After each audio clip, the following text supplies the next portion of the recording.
Oke, assalamualaikum warahmatullahi wabarakatuh. Kita di materi kali ini belajar tentang informatika, lanjutan dari algoritma. Ya, salah. Ada namanya flow chart. Apa sih maksudnya pengertian dan definisi flow chart? Flow chart itu adalah bagan alir atau bagan berbentuk chart atau grafik yang menunjukkan alir atau flow-nya di dalam program atau prosedur sistem secara logika. Bagan alir atau bisa disebut dengan flowchart digunakan terutama untuk alat bantu komunikasi untuk dokumentasi. Nah, jenis-jenis flowchart. Ada namanya bagan alur sistem, sistem flowchart. Bagan yang menunjukkan arus pekerjaan secara keseluruhan dari sistem. Bagan alur dokumen atau dokumen flowchart. Bagan alur yang menunjukkan arus dari laporan dan formulir termasuk tembusan-tembusannya. Bagan alur skematik yang menggambarkan prosedur di dalam sistem. Menggunakan simbol-simbol bagan alur sistem juga menggunakan gambar-gambar komputer dan peralatan lainnya yang digunakan. Pedoman membuat flowchart, yaitu beberapa petunjuk yang harus diperhatikan bila seorang analis dan programmer akan membuat flowchart. Nah, biasanya kalau kalian mau ngambil manajemen informatika atau teknologi informatika, kalian akan belajar seperti ini.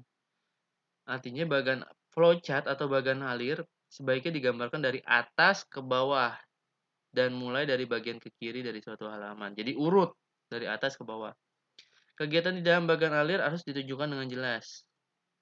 Harus ditunjukkan dari mana kegiatan akan dimulai dan di mana akan berakhir. Setiap langkah dari aktivitas harus diuraikan dengan menggunakan deskripsi kata kerja. Setiap langkah dari aktivitas harus berada pada urutan yang benar. Kegiatan yang terpotong dan akan ditempatkan pada bagian lain harus ditunjukkan dengan menggunakan simbol penghubung. Gunakan simbol-simbol flowchart yang standar. Contoh flowchart yaitu menentukan bilangan ganjil dan genap. Nah, seperti ini kita lihat. Kita mulai start, input bilangannya, hitung sisa bagi antara bilangan kedungan 2, itu genap ya. Terus apakah ini yang ganjil, apakah sisa sama dengan 0, dia akan kalau sisanya sama dengan 0 akan menghasilkan genap atau menghasilkan ganjil. Baru N. Nah, contoh flowchart. Proses produksi perakitan peralatan elektronik. Kita lihat prosesnya ya. Pertama kita mulai rakit. Kedua pemasangan komponen. Ketika disolder tuh dibaut-bautin.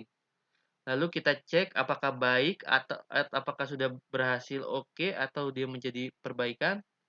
Kalau sudah oke, itu hasilnya packing, kita packing harus selesai. Itu contoh flow. Nah, bagian alir sistem, langkah-langkahnya tadi seperti pertama, bagan alir diawali dengan ada sebuah prosedur sistem, baik sistem berjalan maupun sistem usulan. Yang kedua adalah prosedur sistem menggambarkan pekerjaan yang dilakukan oleh sistem. Jadi tentukan terlebih dahulu siapa yang menjadi sistem. Sistem bisa orang atau bagian atau bahkan sebuah sistem menerima data dari pihak luar untuk kemudian mengolah data tersebut dan mengeluarkan informasi untuk pihak luar. Bagan alur program, ada program flowchart di mana bagan tersebut menjelaskan secara rinci langkah-langkah dari proses program. Bagan alur program dapat terdiri dari dua macam, yaitu bagan alur logika program dan bagan alur program komputer terinci. Bagan alur proses. Bagan alur proses adalah bagan alur yang banyak digunakan dari teknik industri. Terima kasih untuk pembelajaran kali ini, materinya tentang flowchart. Nanti kita sambung di materi selanjutnya ya. Jika ada salah kata mohon maaf. Wabillahi taufiq wal hidayah. Wassalamualaikum warahmatullahi wabarakatuh.